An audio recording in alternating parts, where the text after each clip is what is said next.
Саламатсыздарбы, урматтуу депутаттар, урматтуу төрага, урматтуу өкмөттүн мүчөсү, өкмөттүн жана президенттин өкүлү, урматтуу Өткүрбек Асылбекович. Мына сиз бүгүн мамлекеттеги чоң жооптуу кызматка кетип жатасыз, Кудай буйруса.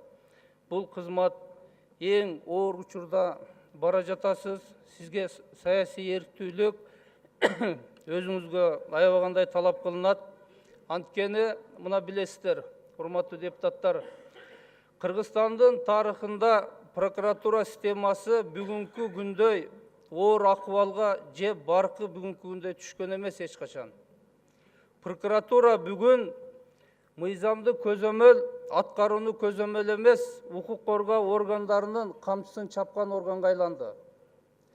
Мына 1 жыл болду биз, конституция өзгөрүлдү, конституциялык мыйзам бар.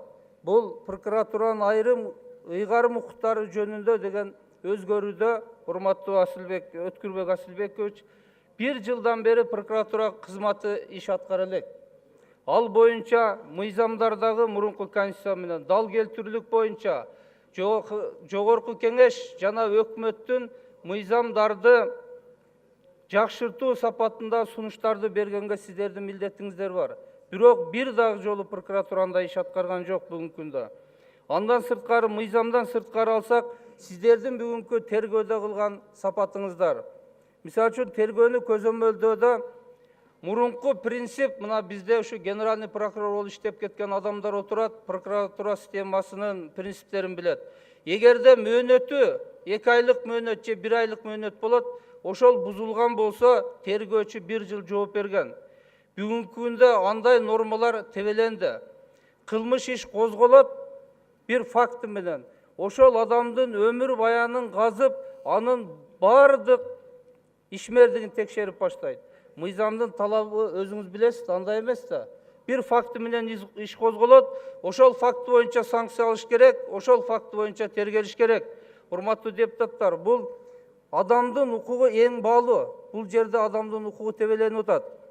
Экинчиден, бул сотто айыптуу колдо. Прокуратура айыбын бекитет, соттук териштирүүдө күнөөсү жокпу, барбы, өзүнүн айыбын колдойт. А мыйзамдын талабы боюнча айыптоо корутундан баш тартканга жана актоо сураганга милдеттүү.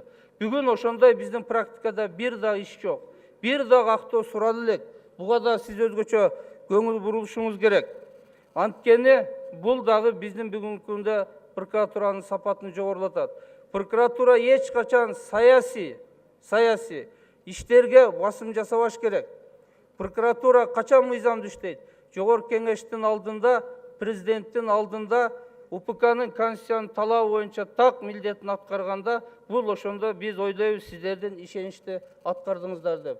Экинчи бир сиз көңүл буруп койсоңуз, мына коррупция деген берени бар. Коррупция деп туруп, паракорлукту кошуп, сиздер отчетко кошуп жүрөсүздөр. Ал эми мыйзамда, кылмыш жазык кодексинде бар, процессуалдык кодексте бар. Целый глава бул кызматтык кылмыш деп турат. Сиздер коррупциялык кылмыш деп отчетко киргизесиздер. Бул боюнча оңдоо киргизиңиздер. Эгер коррупция менен күрөшөбүз десеңиздер, коррупциялык кылмыштардын бетин ачыңыздар. Бул коомчулук билет, депутаттар билет, өзүңүздөр көрүп турасыздар. Мына жол, Бишкек шаары, республикада жол куруу боюнча ишти ачыңыздар бир кылмыш үчүн. Чоң коррупциялык элемент болот бул. Бир канча кызмат адамдары жооп берет. Бул коррупция менен алектенген адамдарга сабак болот. Экинчиден, мына отчет боюнча сиздерге МВДда, СМВДда отчет бар. Былтыркы жылга салыштырмалуу деген. Мына ушул жерден ишиңиздер аксап атат. Былтыры 10 коррупция иш козгош керек, быйылда 10ду кошкош керек. Күнөөсү бар, жок адамдарды үстүнөн иш козголуп, ал соттон жыйынтык чыкпайт. Буга өзгөчө көңүл буруп басым жасашыңыздар керек. Экинчиден, сизге дагы бир нерсе белгилеп кетчү. МВДда 246 статья бар. Анан 164 уурулук боюнча. Бул ошол ички иштер бөлүмүнүн былтыркы жылга салыштырмалуу планын толтурууга болгон күнөөсүз адамдарды жоопко тартуу беренелер. Билесиз, наркотикти чөнтөгүнө салат, же болбосо аны ИВСке кирип, наркотик менен мас кылат дагы, кылбаган кылмыш бир канча эпизодду мойнуна элет. Экинчиден, бул СМБ боюнча, АКС боюнча жана азыркы терроризмге көп көңүл буруп койсоңуз. Себеби бир канча ошондой саясат болду деп туруп, күнөөсү жок адамдар терроризм менен шектелип, бүгүнкү күндө сотко жетип атат айыптары. Бүгүн сиз оор акыбалда келдиңиз, прокуратураны мурункудай баркын көтөрүш үчүн ушул 3 нерсеге басым койсоңуз, Кудай буйрса ишеничти актайсыз. Ишиңизге ийгилик, жакшы жетишкендиктер болсун. Рахмат көңүл бурганыңыздарга.